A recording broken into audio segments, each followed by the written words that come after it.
Welcome everyone, this is I Tried Honkai Star Rail, a new free-to-play game from Hoyoverse, or the developers of Genshin Impact. So, I have this rule for free-to-play games.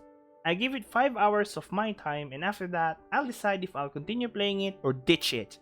Some of you might think that it's just 5 hours, man. You'll have to play the game at least 20 hours to see if the game is good or not. 5 hours is just scratching the surface. Which I will reply, yes, I totally agree with you. Just take everything I say as subjective. This is my opinion, and my opinion on free-to-play games, I'll give them 5 hours. If I haven't find anything that interests me, or if I dread that 5 hours playing that game, why continue playing it? I did that on Genshin, and I have done that with Star Rail. Okay, with that out of the way, let's see if this game is worth our time. The first 10 minutes of the game piques my interest. Mind you, this game was not on my radar. I didn't even know what to expect. I didn't even knew that this is a turn-based gacha game. I was expecting it, as the title implies, a sequel to Honkai Impact, and assumed that they'll share the same combat system. Just to get this out of the way again, I'm not a fan of turn-based games. The game should really impress me with its story, art style, other mechanics of the game, for me to able to enjoy and finish a turn-based game.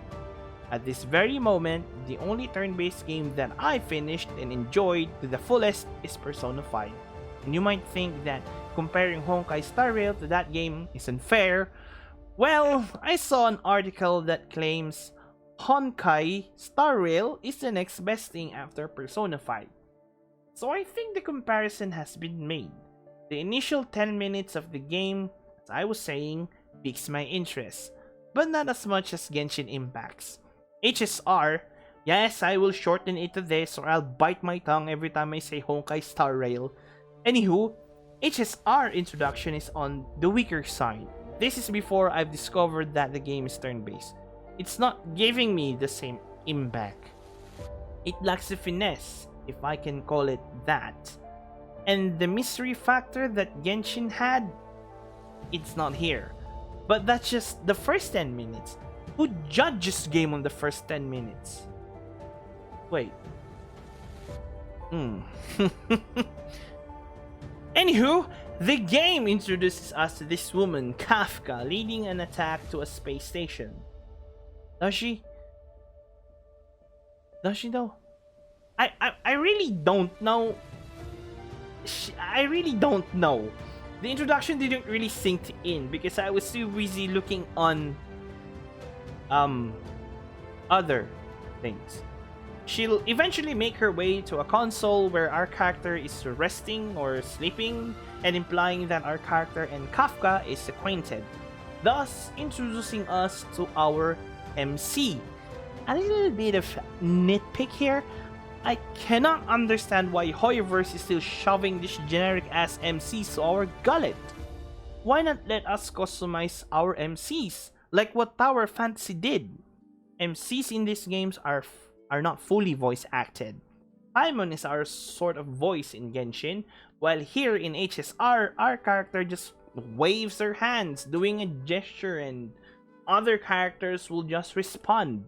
Please, if you're making them silent MCs, let us customize them. It will help me to be invested to that MC and will also help me with the tedious daily missions that you're covering, as giving us, the players, some free stuff or false progress. Before moving on to the combat of the game, I want to talk about the characters, the small cast of characters that I have the opportunity to mingle with. In my honest opinion, these characters should be likable, since you'll have to work for some of them. And since 50% of the reason why we return to this type of games is because of this powerful addition to our party, and also we like how they look or play. The starting cast of this game are annoying, generic, and boring compared to the starting cast of Genshin. I don't think that we have the encryption key yet. And of course, spirit ka fillet who'll lose the key. どこにしまったか忘れちゃった。 Hey, Tehe! You see Tehe there! And I will smash you with my keyboard! あったあった。お前というやつは I really hate this cliche in every anime, every freaking anime game. The dumbass woman. Why? They don't need to put it there! Jesus! They're like just checking boxes. A machine? Check. An emo girl that looks like a ching? Check. A dumbass archer? Check. What the hell? 先生がいればよかったのに。それは俺でも無理だ I really don't know what's with Hoyo about putting annoying archers in their game. They have Amber in Genshin and they have this Danheng here. And Zhongli over there. なんでここにいるの？どうしてうちらより早いの？ So, here we are at the combat of the game. As we all know, well, now this is a turn-based gacha game. As this article heavily implies, HSR is the next cool thing to happen to turn-based JRPG since Persona 5. That's a very bold claim. Is it though? Well, I have to disagree with this statement. The turn-based system that this game has, it's not that cool. I do agree that the visual of the Super's characters do is interesting and fun to watch. Sometimes it is better than Persona 5. It just gets old too fast, especially for the MC's case. Persona 5 visual style keeps you engaged almost all the time. The moves they pull, even if you just make them do a normal attack, is just amazing and fluid. It's not here.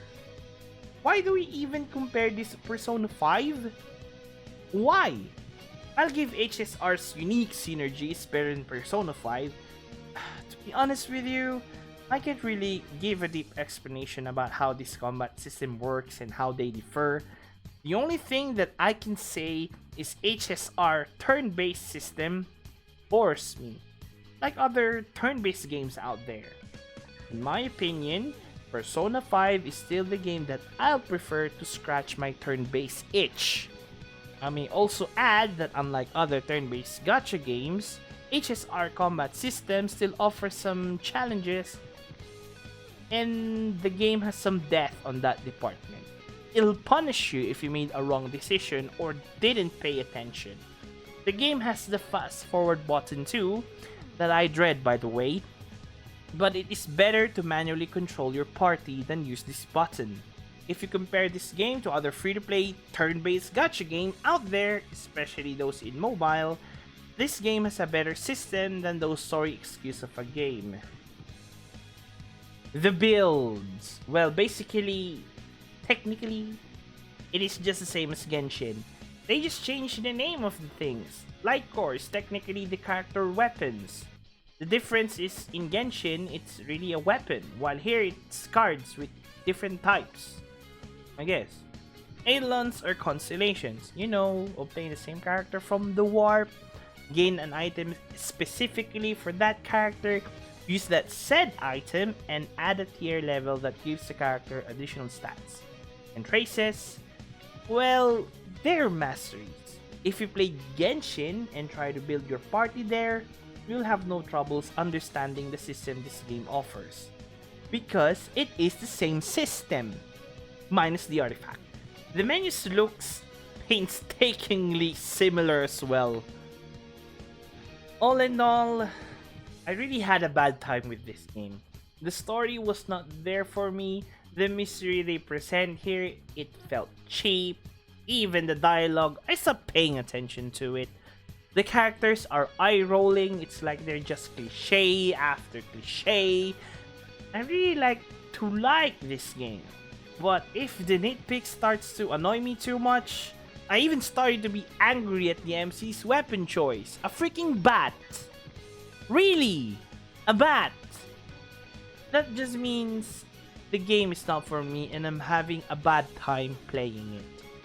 I'm afraid, unlike Genshin, I won't return to this game anytime soon or ever. This type of games prey on our FOMO instinct, and if you miss a lot in this game, it's hard to come back to because they release updates every month. So we can warp a new 5-star character and or story updates to make the lore beefier and interesting and stretch the narrative of the game so we stay hooked to it. I saw this before with Genshin, and once I realized that, I stopped playing.